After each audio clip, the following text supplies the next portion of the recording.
So, good morning or good night, depending on where you are in the world, and welcome to another interview of the Shield Dude on a Couch. I'm your host, Hector, and tonight I'm joined by Mark Kelson. He's the lead vocalist for the band The Eternal. So, The Eternal is a very interesting band because half of their members are in Melbourne, Australia, and the other half are in Helsinki, and they also play in Amorphis. So, it's pretty interesting. So, Mark, how are you tonight in Melbourne? I'm good, mate. Pretty cold here, actually, but I'm doing okay. Yes, it's the different. In Puerto Rico, we're going for a heat wave, and I know in Australia right now, this time is your winter, right? Yes, yes. It's probably the coldest day in Melbourne this winter yet, so it's a little chilly up here in my studio. Oh, nice. So, The Eternal, we're here to talk about the new album that's coming out a week from now, June the 28th, and it's called Skinwalker. So, Yeah. pretty interesting. What I like about this album and the band is that you mix doom with progressive and also kind of like goth. And to me, the strong suit, the highlight of this record are your vocals, sir. I don't. Oh, thank How you about, kindly. yeah, I like it because there's great emotion. It's like because sometimes there's bands, like they can be brutal all the time, and I don't know. I like singing. Yes, thank you. That's my And specialty, I guess. yes, so I know this is the band's seventh album, and this is the album where you have two members from Amorphis join the Hmm. band. One is the drummer, I think the other one is a bassist or a guitarist. I don't Yep. remember. Nicholas, he's the former bass player of The Amorphis, former so bass player, yeah, yeah. because now they have another bass player who I Yeah. also Yeah. interviewed on the channel. Yeah, yeah. Opal's back in Amorphis, but Nicholas was in Amorphis until 2017, I think. Okay, yeah, because yeah, I know they have some changes. So tell us about how, that lineup change has maybe change the sound of the Eternal. It's been an interesting thing. I guess it took place during COVID. We had toured with Amorphis on the Circle tour in Australia back in 2013, I think. So we'd sort of befriended the guys, and I guess the way it came about was we were touring with our full Australian lineup of Europe back in 2019. And we flew into Helsinki to play a show, and Jan sent me a message, said, come and hang out at the studio. So we were just hanging out like, mates Mm. and, catching up and stuff. And I guess we got back from that tour, and basically we were short of a drummer after that tour. And, you No know, damn drummers. yeah, and exactly. And the lockdown was about to take place. So we just thought, why not try something a little bit different? Let's reach out to Jan and see what he's doing. And he was not touring because of COVID was about to sort of take over the world. And he was like initially hired to do some session work, but he very quickly joined the band. He was very much becoming a collaborator very quickly. So Nicholas joined the band. No, sorry, Jan joined the band. And then within about 8 months of working on that, like via the distance and through COVID and through our own recording studios, our bass player left because, well, it was mutual. He was having his second child and needed to focus on his family, and so long-term bass player Dave Langlands left, and straight away we thought, Nicholas, why not? Let's have two films. Let's Didn't let's you up. tell the former bassist, no, we are called the Eternal. Yes. This is forever, man. Yeah, exactly. So I know it was a bit of a bummer, but so Nicholas came on board and and joined up as well. But I think the addition of those two gentlemen has had a big impact on our sound. Um, I think fundamentally you can go back and listen to the first Eternal album and you'll hear my voice and you'll hear the idea is the seed is planted. But those two gentlemen are professionals, long-term industry professionals, and they didn't just come in and play what I said. You know, they basically came in with opinions and ideas about arrangement, and you know, very much added a new dimension to the band. I would say it it added a whole bunch of depth, because earlier albums I wrote and did everything and controlled the whole situation. Mhm. Um, when our guitarist Richie joined about 8 years ago, I would say I had my first real musical collaborator, and when those two joined, it became four collaborators. Like it was like, you know, everyone was putting in their opinion and you know, working on the songs, and it was not like it was not like a dictatorship where it's like I am the eternal and everyone do what I say. It was like very much like a band immediately, but with really strong creative people. And I think, you know, that just added so much dimension to this new music, which I guess is, you know, why we resulted in getting the new deal with RPM, and kind of, you know, I guess the response so far to people that have heard it has been, you know, quite positive. And um it's just, I guess it took everything that I was working on in the early days. Like if you listen to some of our early records, there's kind of prog elements and there's goth, and but it wasn't fully developed yet as to what it's become now. I think the guys were really able to get on board, but we spent so much time, and I think why it took us a while to make the record. And we made it completely ourselves. We're all sound engineers, but we That's awesome. Yeah. yeah, we took a lot of time on the arrangements and making songs, you know, as good as we could make them. And it wasn't one dimensional. It was like there was push and pull between everyone saying, I think we should do this, I think we should do that. At first that was challenging because I'd been sort of the leader for a long time. And I think at the end of the day, things still kind of filter through me, but I was very open to the collaboration. And I think it just shows on the record. It's got a lot of depth and a lot of different things that seem to gel kind of pretty well together. No, and you have a lot of guest vocalists, guest people on the album, Yes. including Tony Judson from Amorphis. Uh, so yeah, it doesn't say on the songs, but I'm thinking. Let me see if I'm correct. I'm going to try to guess, but I'm thinking Tony is in Abandoned by Hope. Yes. Yeah, he's doing all Oh, the great. good. I because there's some growls there, and I'm like, that sounds like the singer from Amorphis. But you know, Yeah. sometimes when you have the songs they say, but nowhere here says where they are in which song. So I had to In get. in the album, on the actual physical album, it's in the credits. So Yeah, but it in the does. promo they sent us, they're there, but they're like, you have to find out in which song. Yeah, so the way that came about, obviously through Yarn, but I think we mentioned that maybe it would be cool to get Tommy to do the growls on one song. My strength is singing, not growling. I do a little bit of it, but and we don't have much of it. There's just some touches of it, and you know, Tommy's the best at the Yeah, growling in my opinion. he's You he's can't do great. better. So once I get him to growl on one song or do his extreme vocal, it was like, hey, Jan, can you just ask Tommy if he'd be kind enough to do the rest? Because it's not that much and it would be consistent, and he's 1,000 times better at that than I am. So yeah, so Tommy contributed those vocals, which was fantastic. And Emily Sayan, who's a Russian singer that lives in Australia, she contributed all the female backing Oh yeah. vocals. Those female Um, vocals, especially on a song "When the Fire Dies," which is the latest single that you released, and yes.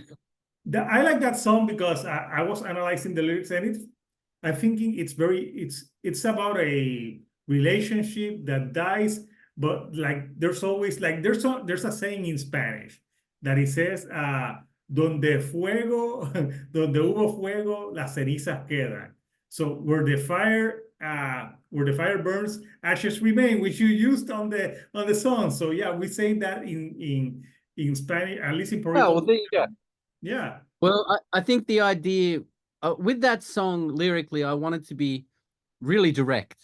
Mhm. I wanted it. I want the metaphors to kind of transcend culture. Like I wanted someone who didn't speak English necessarily to understand the concept of the relationship and the fire dying and that kind of stuff. And I thought it was really, at first I thought it was a bit cheesy, but I thought it's going to be something that people understand and It's relate got the to. right amount of cheese. It's Yeah. you when you are doing a song like that, you want to sprinkle some cheese, but you don't want to dip it in the Yeah, in exactly. the cheese.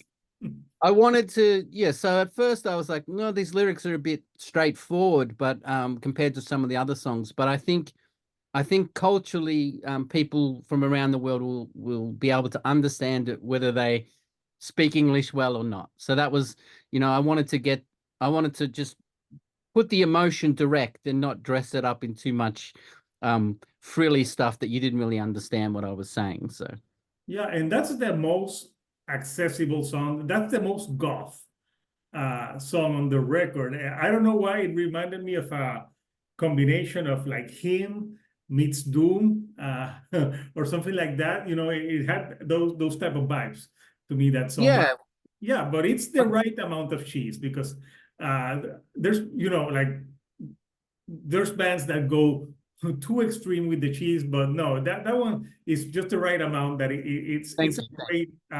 It's almost like the pop song on the record. yeah, I would say that and When the Fire Dies are the two kind of catchy. Oh no, sorry, Death Like Silence. Sorry, Death Like Silence Yes, and When the Fire which is Dies are the the first two. single that you released. Yes, and that was the last song we wrote for the record, actually. That's quite a funny story because the album was basically Jan had done all the drums and me and Richie were sitting in this room, and Jan, I think we were sitting in this room. We were sitting in my old studio actually, but and Jan said, "Man, we need one more song. We need like we need a single, man. We don't have a single. We didn't have a deal or anything yet for the new record." So he's like, I got the drums set up for one more day. So so me and Richie went and we just banged out something really quick, like riff wise, And Jan was like, oh, it's not that good. But I'll work on it. So he did the drums and then we knuckled down and we got another song and it ended up being the first single, which was surprising. Yeah, but it's more. It's heavier than When the Fire Dies. So Death Like Silence. What's that song about? What are you trying to convey on that song?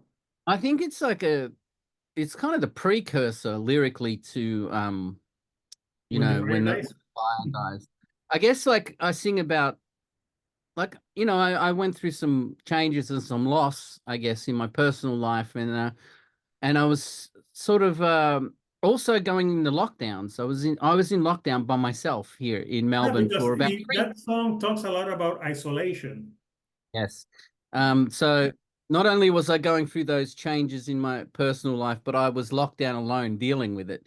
So, Well, it was a very challenging time because I couldn't leave. Australia was very locked down. We were locked down for about 300 days or close to. I know So, I talked to a band called Terra Maze. yeah. Yeah. I think they're from Melbourne as well. Yes. Yes, they are.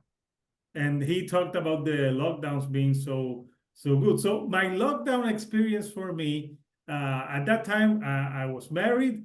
I had my two kids. I still have my two kids, but Oh, but sorry. also my mother-in-law was with me. So I don't know.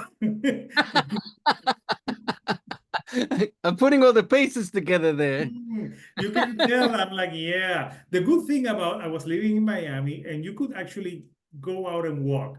So it was like a semi-lockdown type of thing. It wasn't like a full-blown lockdown that you can't get out like what you experience in Melbourne.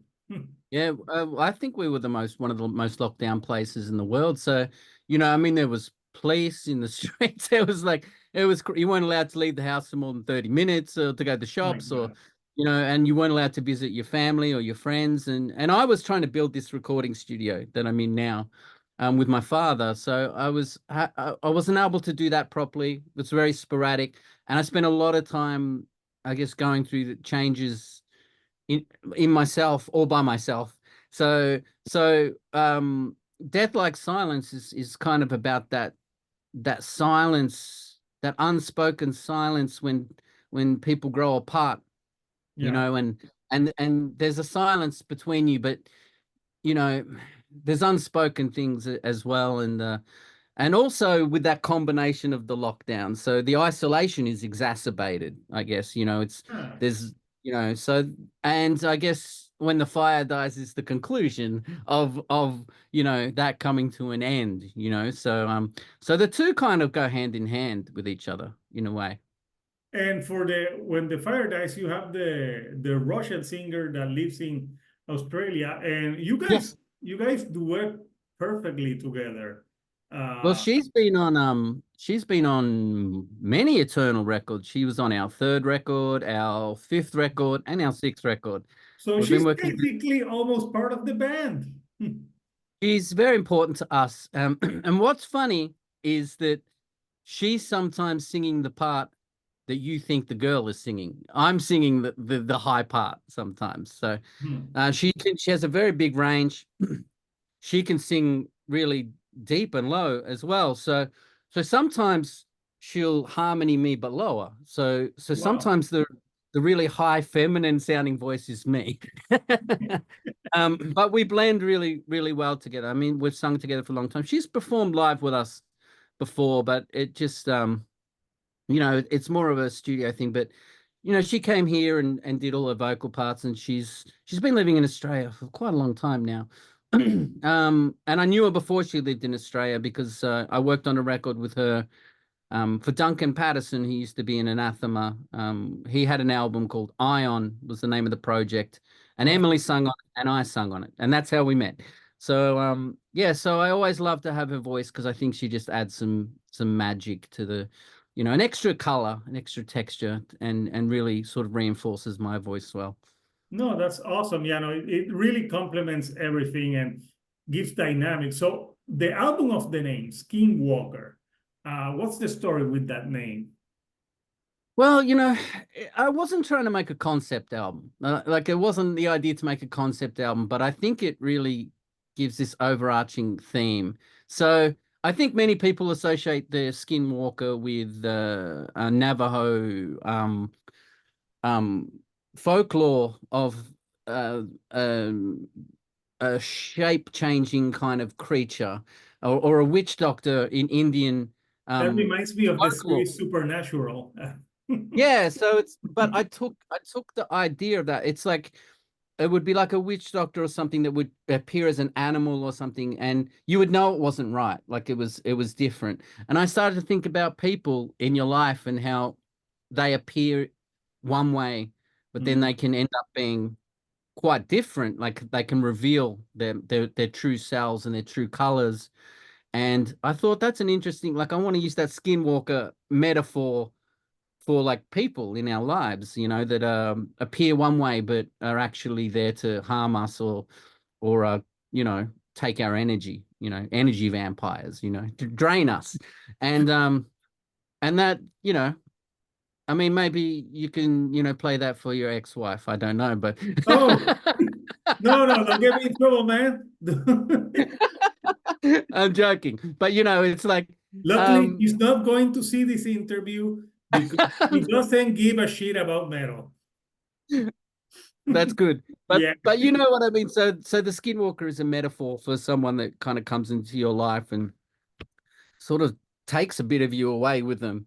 And and that ties in with everything that was kind of happening when I wrote all the lyrics for the record, like the whole, you know, I guess I didn't think people would focus so much on the lyrics. I've done a lot of interviews for this record now, and people seem to be gravitating towards the lyrics and the words. I've always written introspectively, like about my experience in life, but You but know this why, one's man? Because there's so many bands with shit lyrics that when you write interesting lyrics, you have to talk about the lyrics, but also the music is great and backs it up. But uh, I thought I didn't know if it was like a full concept album, but I thought there was like a constant theme running throughout the mm, record. And it's a very melancholic record.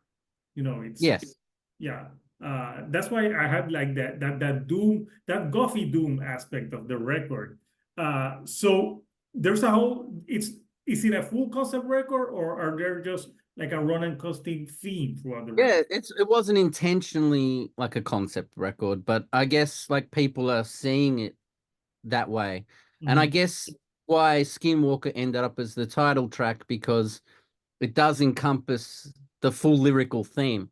So maybe lyrically it's a concept, but we didn't try to make a rock opera and stick all these things together in that way. It just I think it was the time, the place, the lockdowns, the changes in my life, it all just spilled out in one big lyrical Yeah. kind of thing. Yeah, but I view it more as a theme record because there's concept records where there's like a convoluted story, like yes, there's a character and he has to say music. I'm looking at Yeah, you, no, it's not you're like that. astonishing. And that was a very cheesy record. But you know, I Yeah. think I didn't hear it as a concept record. I heard it like more of a like running themes, but it didn't Yeah, go to the thematical. story. Yeah. Yeah, Yeah, there's a theme through it. But because I get what you mean there. Like we are very conscious of trying to keep the cheese level low. it's You know. just a little Um bit. Yeah. yeah, we're not really, and there's nothing wrong with singing about rainbows and wizards because, No, God no, bless Ronnie James Dio, right? that's But right. but and that's how he expressed himself. But I express myself singing about the world or what's going on in my world, so, and I hope that, if someone else can hears it and can see that other people feel the way that they feel, or they're going through similar things, or it can soothe them a bit, from from their melancholy, or whatever it is, or it's real, it's real. Yeah. No, it is. So now a question that has nothing to do with music, but it's funny.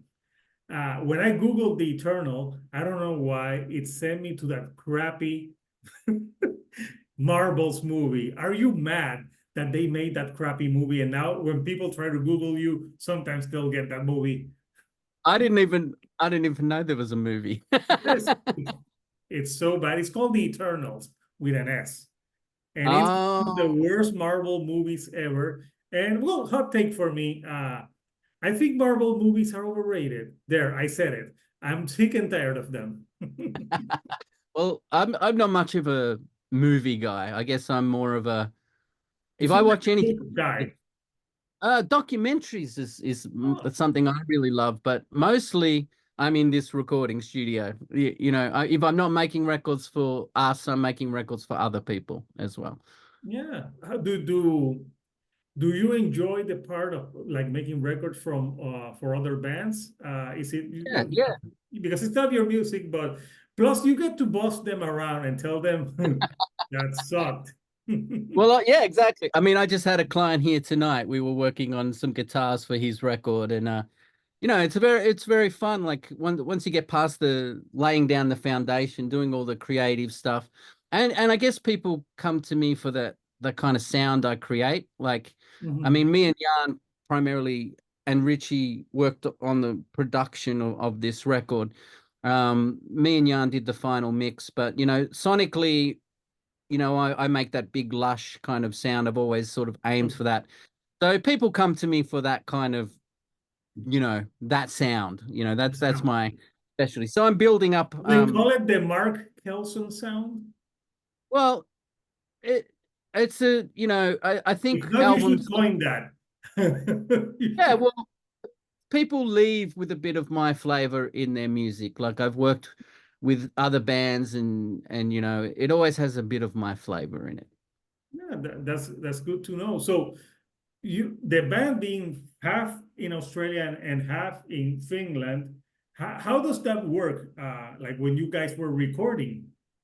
So we were in lockdowns the whole time we were recording. So Jan has a studio, Nicholas has a studio, Richie has a studio, I have a studio. So Mhm. we're very good with the audio technology. So we were able to work remotely in that aspect, but we wanted to mix in the same room. So me and Richie flew to Helsinki to do the mix.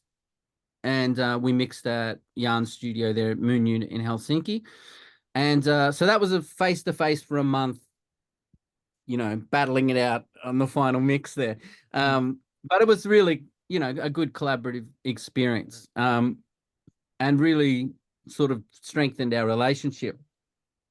So yeah, it's not difficult for us. In fact, we've already started a new record. So Oh, wow. And what's the direction you're taking for the new record, if you can say, of course?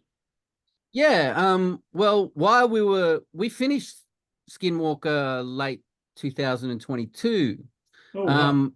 and then we were shopping for a record deal, and we were looking at our options, and that took a while. And then when we sort of started to lock in with RPM, that was about 9 months negotiation there, and then another 6 months you wait for the record to come, right? So Yeah. it takes a while to get the product into the marketplace. But so while that was all happening, we started writing, and everyone was submitting demos. Jan submitted completed songs, Nicholas submitted completed songs, Richie submitted songs, I had songs, and we ended up with about 13 songs.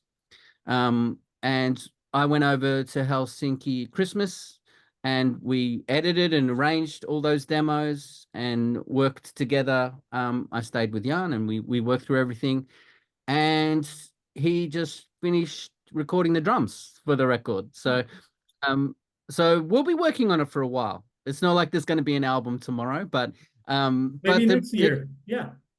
the direction is I think it's more refined than Skinwalker. It's like, because we did it from the start. There was no songs before we started.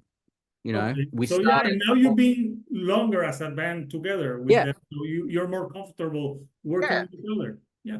yeah. So Jan's been in the band for 4.5 years, and Nick's been in for about 2.5, 3 years. So, and the songs they submitted were great.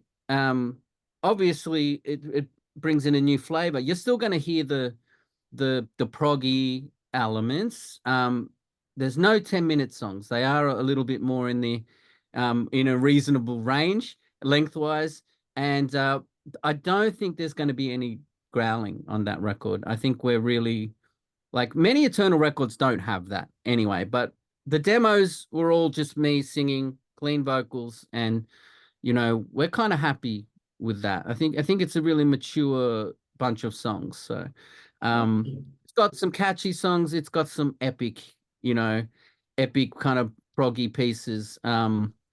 But yeah, I think it's going to be really nice, and we'll be working on that for the next 2 years, no doubt. Yeah, it'll be a process. So, for you being a singer, like growing up, which singers inspired you? Now that's interesting, because I became a singer accidentally. It wasn't my idea. Like, basically, when you're young and you're in a band and someone Somebody has has to to, sing. yeah. And so if you find some real, I used to be in a doom band called Cryptal Darkness, and I took over vocals in that band, but I was very like Mudang Bride type of vocals, like very doomy, kind of gothic, like low kind of whining type of sound, not that Almost I emo love, sounds, yeah. not really emo, but if you've No, heard I know, My I know. Dying Bride, I was very influenced by Aaron at that point. So it was very like sort of mournful sounding. Wasn't very melodic. It was the first Eternal album that I tried my hand at singing. But I mean, I grew up, on probably like early. My stepdad was in a metal band, so I heard some stuff that kids don't normally get to hear. I got to hear like Candlemass and Merciful Fate when I was like 13, Oh, But wow. Yeah. yep. But then I went in a very different direction than that. Like I was really like into Queensryche and stuff like that. Like and I had a period where I was really into that. And then I discovered, the British trio of Modern Bride, Anathema, and Paradise Lost. I discovered that when I was about 18, and that changed everything. That's when it all changed. That's when I found a direction. When I found those bands, um, and Amorphous actually around that same time. I heard you know, Tales of a Thousand Lakes, and I thought, what the fuck is this? These guys, you know, in the Viking, whatever it is, you know, they're not Vikings, the Finns, but you know, it was like very like I get because them confused too. I think the Vikings were in Norway.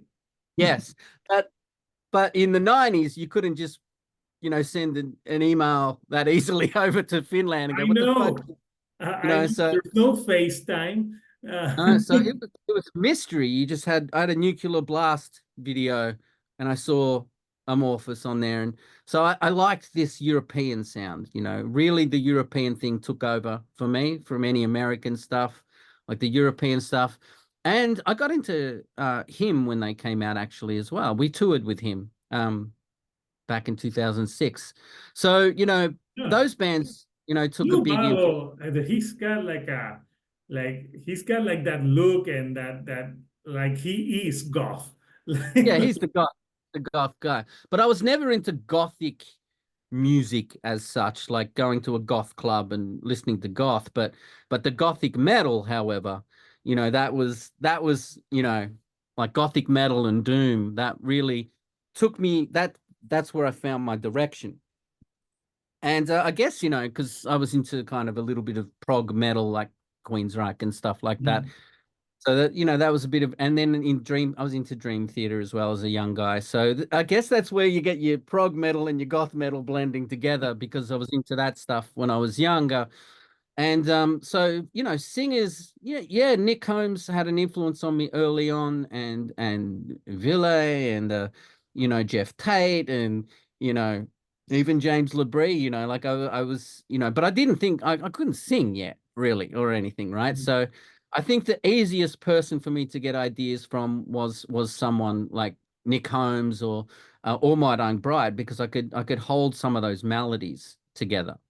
I could, so I'd sing in the car, you know, and I'd try and you know, get better at it. And I guess I became a singer or something at some point. And you know, that became part of I think the biggest point where you become a singer in your own right is when you let your voice come out, like, you know. So there's a point where you're young and you're mimicking people, you know, to try and, oh, I can do that, you know, to try and work out what to do, right? But then at some point it took like, if you go back, there's albums where, you know, you can see it took a while, but then at some point the way I think it's around the second Eternal album, it became very clear. We worked with a good producer, and he did not cut corners on making me sing. He sat there with a piano. He made me sing. He wouldn't use any tricks and any melodyne. He sat there for 3 or 4 weeks, and he helped me learn how to Like no harmonize. auto-tune for you. Yeah, yeah. He worked me hard. He was from Estonia, actually, but he lived in Melbourne. But yeah, he was like, wrong, do it again, sharp, flat. So he just made me Oh, work my ass off on our second album. And that's where I think my vocal sound completely developed. And I read yeah, some stories of some producers that do some like really like Ross Robinson with Slipknot. I heard he yes, threw stuff at them. yeah. Well, he never did this to me, but he made me work. He didn't let me cheat in any way. And you know, I still don't think I'm the world's best singer. But I'm good at singing the Eternal. Like that's what I'm good at. Like I can sing in the Eternal, but I don't think I could necessarily. I've sung in a couple of other things, but I do guest work. Like people sometimes send me stuff to sing on as a guest as the singer from the So they Eternal. like But your voice if they like if you're a singer in a band and no one offers you guest spots, maybe well, yeah, but I'm sure it's no one is calling Wes Scanlin from Puddle of Mud. Hey, you want to sing on my record? And I'm like, fuck no. well, yeah, you know, I guess like, you know, I think I have my own sound now. I think I sound like me, and I think it sounds like the Eternal, and I don't think you could mistake me necessarily for someone else. So, um, but that's taken many years, and I'm once again, I don't rate myself highly as a technician of vocals, but I treat my voice like a instrument, you know. It's Yeah, part it of the is. sound. And I do a lot of, actually I learnt a lot from Porcupine Tree. So I got into, you know, after my goth metal phase, Oh, I got Steven into, Wilson is, I think he's a musical genius. yeah, Uh, of course. And me and Jan are really into Porcupine Tree. But what blew my mind when I heard Porcupine Tree, and I think that was 2004 or 5, I first heard that in Absentia, and the way he was building the textures with the voice that weren't vocals, they were vocals, but they were like pads, and and yeah. and I took that and I ran with it. So I built a lot of background sort of textures with the vocals, and I would say that's, you know, being a music producer also and hearing his productions, that had a big influence on me. So, you know, I started with the kind of, you know, proggy metal and classic metal when I was a kid. Then I went through this goth doom stage, and then I started getting into, you know, modern proggy stuff like, you know, Porcupine Tree, and the production and learning how he made the sounds. And um I made a solo album that sounds a little bit too much like Porcupine Tree, actually. Oh, really? Yeah, because I was really, really into it. And I learned a lot from that, and that's definitely where me Yarn connect, because we're into that, you know, kind of stuff. In fact, we call ourselves Stephen and Wilson as the production team. So, you know, Steven, Steven and Stephen and Wilson. Wilson. Yeah, So our maybe production team is Stephen and Wilson. maybe you should. It would be interesting for you to collaborate with Steven Wilson. That would be an interesting I thing. mean, that would be cool, but he'd probably be not into what we're doing. But you know, You're it'd like, be interesting. please, Steven, please. Well, you know, Steven Wilson put out an album last year, and he flew some YouTubers. Well, no, he invited some YouTubers to listen to the album in a Dolphy surround experience, and he invited a few YouTubers that I know that they're from London, but obviously I'm from Puerto Rico, so I didn't get an invite. So I did an album review, and on the album review, I said like, Steven, why didn't you send a plane for me? I would have gladly flown to London and listened to your record. But Yeah, so I don't think they're like, yeah, let's fly this YouTuber from Puerto Rico all the way to London so he can listen to the record. I would have said yes. well, you never know. You might get your chance, buddy. You might get your chance. Yeah, yeah, but if I go, I'm staying in London a few days. Yes. I love that city. It's a great city. Uh, so yeah, I want to show the artwork for the record, which is pretty interesting. So here we have the artwork for Skinwalker. So yeah, tell me a little bit about the inspiration for this album artwork. Well, I did it. I created that artwork. I'm a graphic designer as well as a sound engineer. Um, Good. What don't you do, Mark? I spend a lot of time learning to do things so I don't have to pay other people. You know what? That's a great mentality to have. That's what I do that myself. That with my YouTube channel, I do everything because you know what? Shit, it's expensive.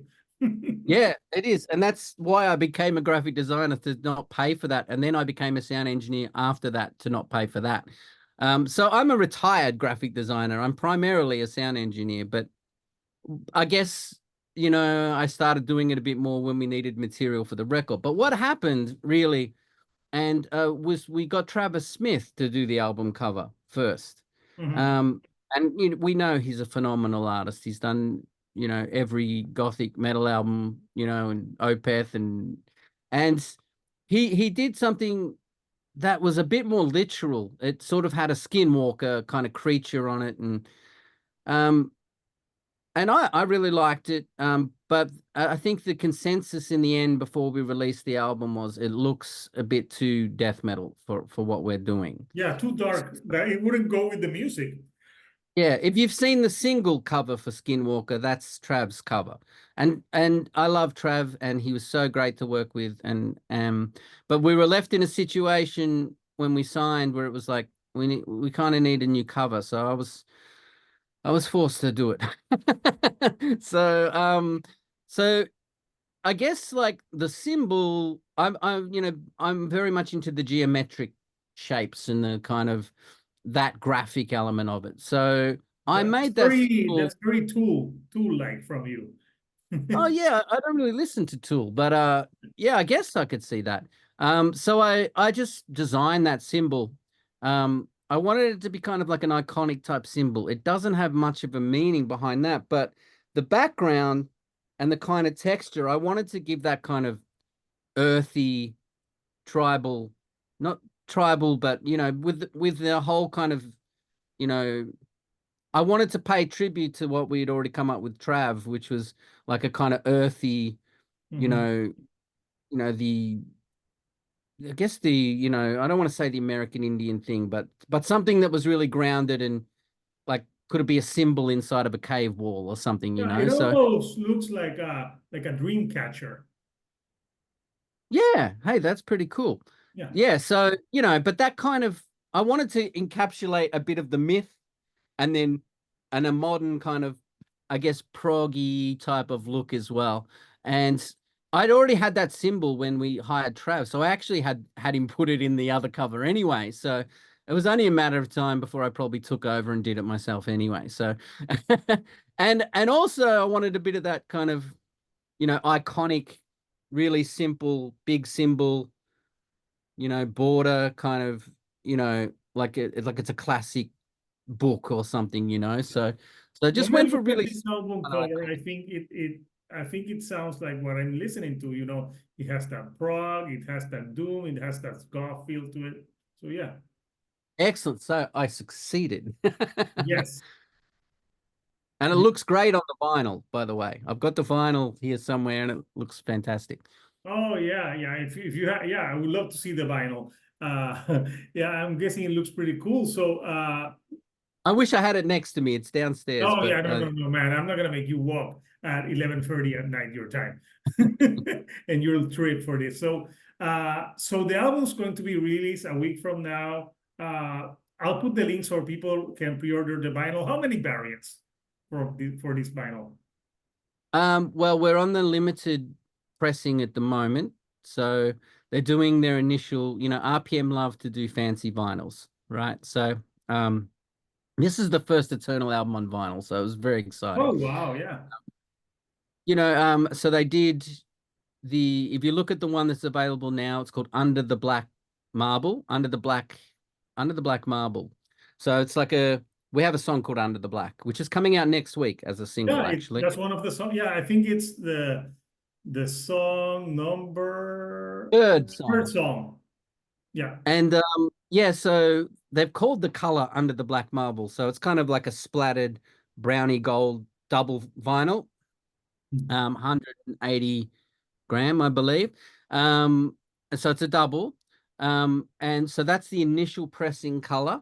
Now, I think when that pressing sells, there'll be most likely something different. So at the moment, we're still a small fish on the big ocean of a bigger label. So we're not getting 27 different colors to begin People proceeding, will be but like, but you're called the Eternal. You need eternal colors. that would cost eternal money. Yeah, But but there's always that crazy fan that would buy the 27 variants. I've yeah, known people that a band puts like 5 or 6 different variants and they buy them all. And I'm like, that it sounds the same, right?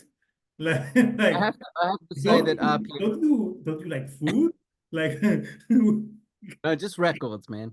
But I have to say RPM did a fantastic job on the vinyl. Like when I got it in my hands, it was like, man, that looks really, really cool. So that we've got an unboxing video you can find on our YouTube channel as well. So if you want to check it out, if any of your viewers want to check it out, I've done like 2 unboxing videos. I'm not a huge and Drew store. I did when my channel was like a week old in December of 2021.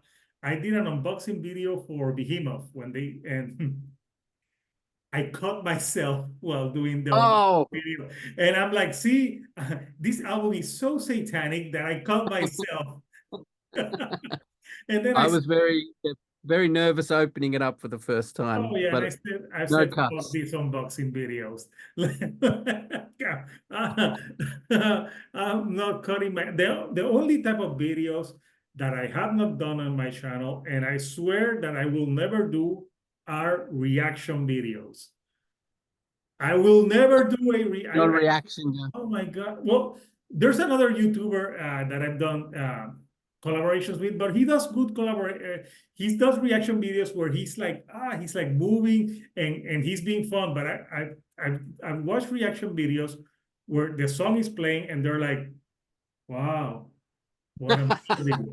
And you're like, "Wow, can you be There's any? only there's Can you only a be any handful more of fucking boring?" there's a handful of people that are really good at it, you know. So, but yeah, there's many that don't quite cut the mustard. It's just not my thing. Yeah. So I will never do reaction videos. But yeah, other type of things. I rather like talk to artists and do album reviews. So yeah, so I'll put the link for people who want to pre-order the record. I would recommend this record to people who love prog, who love doom, who love goth, especially who like singing. If you like singing and great lyrics, this album is jam-packed of great lyrics. And uh, another thing, when you have, because there's vocalists that they can sing well, but I think you sing well and also you can convey the emotion in the song. Yes, Yeah. yeah, that's the you know, sometimes it's hard to listen back to because it's too emotional. But you know, I can just but imagine you like listen to it and like crying, like, why? Now I well, have you to know, cry on yeah. stage every time I play this. Well, once we get to the gig stage, I kind of try and separate myself from the feeling a little bit, you know, because Oh sometimes, yeah. you Because know, I've it's seen hard. videos of Adele singing her songs and crying. I'm like, you wrote them? I'm It's like, the punishment of the artist. We write the thing that expresses ourselves, and then we have to keep expressing it. So yes. Yes, like for example, Billy Joel, he did a concert in Puerto Rico and he doesn't like to play Uptown Girl because it reminds him, because he wrote that for his ex, for Christy yeah. Brinkley. And he's like, and he said it like, I'm gonna play this song, but I don't like playing it. And he said, why? Yeah, it's hard sometimes if you get too personal in your lyrics, like to have to sing the song again. But Yeah. over time, it becomes a song, I guess. And Yeah. but yeah, you know, I think expressing emotionally is hopefully going to help people connect with it. You know, be Awesome. honest. You know, we're honest. We're singing about what's real. We're, you know, backing it up with the music, and hopefully people can attach themselves to that feeling. Yeah. So, Mark, I know it's late for you, so I'm not gonna keep you more. That's So, okay. before I let you go, what are you guys touring? What is next for the Eternal?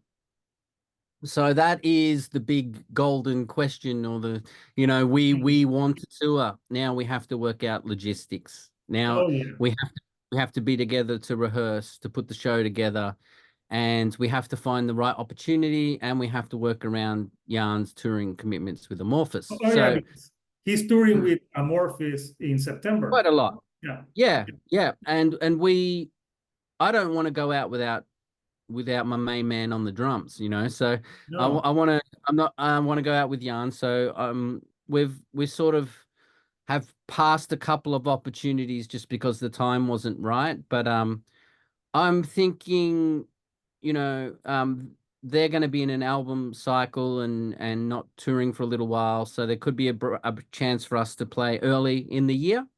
So Mhm. we're starting to put that together. We're starting to work out a tour we can get ourselves on. Obviously, there's costs of getting a couple of the Aussie boys over and all that kind of stuff. But Oh yeah. I'm pretty, and we're also looking, you know, the business side of the band, getting a new booking agent, all that kind of stuff. So there's things for us to sort out to bring that to fruition. But we all want to play and we all want to tour, and we want to do that, you know, and then sort of move on with the next record. So we'll be touring, making a record, and we're in a long-term contract. So this lineup will be, you know, making records and touring. No, yeah, sounds great. So, Mark, it's been great to meet you Yes, you too. and chatting with you about music and Skinwalker and other type of things. So, people, the album is out next week. So I'll put the links for people who want to pre-order and check out the Eternal, great band. Until next time, people, this is Yes. Hector, the Shield Thank Dude you. on the couch, and we'll see you all right here on the couch. Thank you. Yes. Goodbye.